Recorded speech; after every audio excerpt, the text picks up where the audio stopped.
Today, baby, we're going to be keeping it true to the game, talking about the pay window. And what I mean by that is what you're going to be receiving in a game as a player character in terms of your treasure. Now, me, for one, I do not like when I run a game to have too much treasure being handed out to the players. I think less is definitely more in this situation, and the more you give players treasure, the less they're going to respect it. If you're just giving them skags of gold bullion time and time again, they're going to come to expect that and think that every bugbear wandering around is laden with gems and should be well slaughtered to procure those gems off them. For the way the Dungeon Master's Guide 3.5 sets things up, it's just tremendous amounts of treasure that are just bursting all over the place. I have no desire to have these absurd sort of numbers. I can't even really quote them off because I don't really know really what they are. I've been doing it for 23 years and I have an idea who has what and how much I want to give them. I certainly like to, at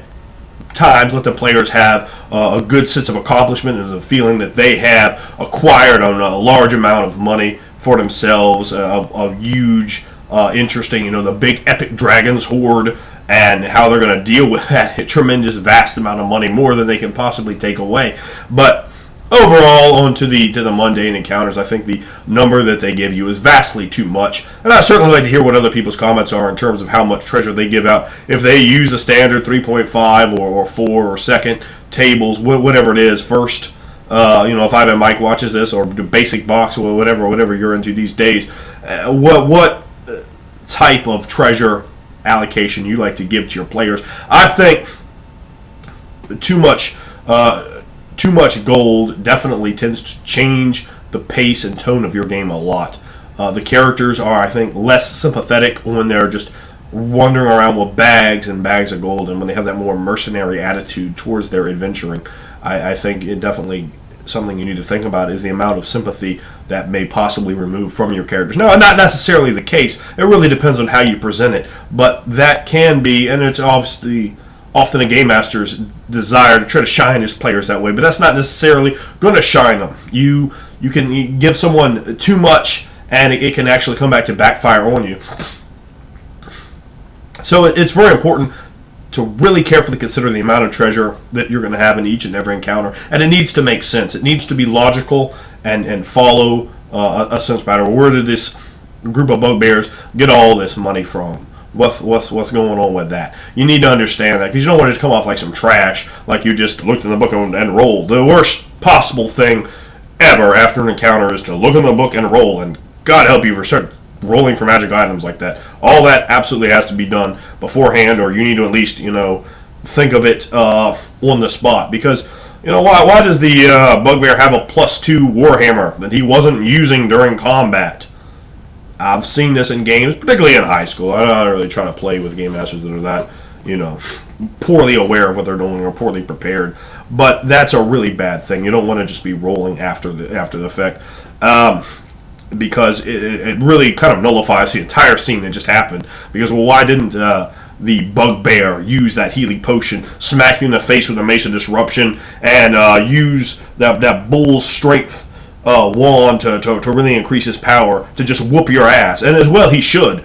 But you see Game Masters sometimes in that very rudimentary stage making that mistake. And that is definitely a mistake, because you've completely torn the walls down of the suspended disbelief when you're sitting there rolling the old percentile dice and figuring, I rolled a 72, so I need to make sure that they get a potion of water breathing. That's trash. You need to be aware of what you want to have in the game and not just overpower your characters, your players, with too many magic items, because the more they have, the less they're going to respect what they have. When I ran my own campaign world, when I created that, and the last 2 games I've run in Dungeons & Dragons have been in Forgotten Realms, which is a very high magic, and my Forgotten Realms game, man, I pull out all kinds of twisted turns to keep it as low magic as possible, but in the world I made, a very low magic. Probably more reminiscent to those guys on here that do love the Warhammer, and they talk about the dark fantasy, the grittiness, and I like all that, and that is just really a tone, and you can incorporate all that stuff right into Dungeons and Dragons, and that's something that I really don't like. If you're going to have a magic item, I like the magic item to mean something. Let's put a name on it. Let's give it some legacy, some lore behind it. Who held it? When was it used? How was it used? Why was it used? What's the story? Was this item, a relic used by a saint of a god at some point, or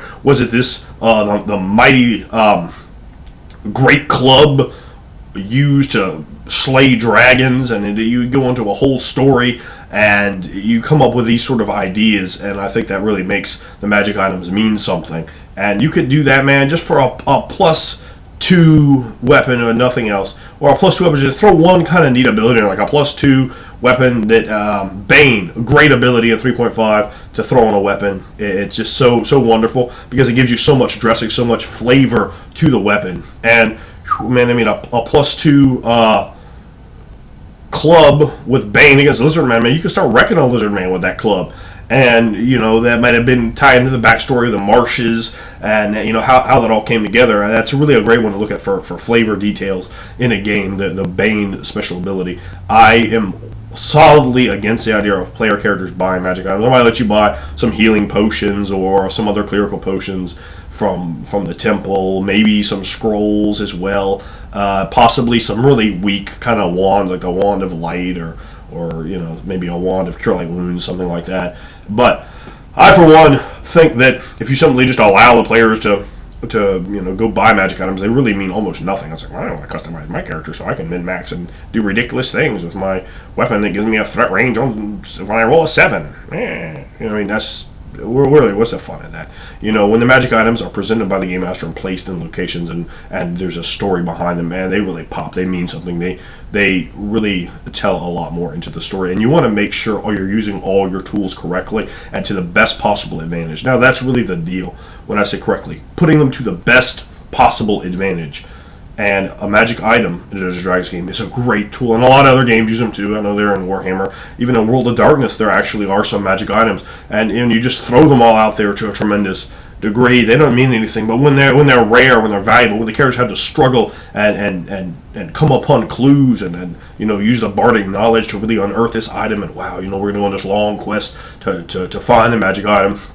And if you present a campaign world where it doesn't need to be the +17 sword with every ability in the book to really merit being awesome, it could just be an item that has, the equivalent of a +3 or +4 bonus distributed among special abilities, and you put a story behind it. And once you have that story and there's a reason for it, the player might even find a better weapon later. Like, oh no, this is my weapon. I'm not going to get with this other weapon. If you look at the fantasy stories of Beowulf and stories like this, they don't just acquire a weapon and go, oh well, Greek mythology, a lot of magical weapons in there in the stories. They don't just acquire a new better weapon and say, well, let me just throw this shield Zeus gave me down. This is just trash. I got one that gives me an extra +2 bonus to armor class. So no, I mean it shouldn't be that prevalent in the story that they just become really a mundane item. And if that's what you want your magic items for a tremendous fantasy game or something, that's fine. But it's something that you definitely want to consider, particularly for new game masters who I'm talking to. You really want to consider because it's going to change the idea around. Back in the old days, I don't know if they still use the term, we used to call it Monty Hall. And I played in a game a long time ago. It was quite dreadful. By the end of the game, I had literally pages and pages and pages and pages of magic items and multiple bags of holding. And, I'm like, let me see. A new character comes in the group. Here, you want a +5 sword? I don't need it. I have 18 of them. Here, it means absolutely nothing to me. You want some plate mail? That's +5 as well. That's fine. So you need a shield. Here's a +25 shield. And if that's really, watch just walk in the room. That's really all you want to make magic items. That's all they're going to be is just bonuses.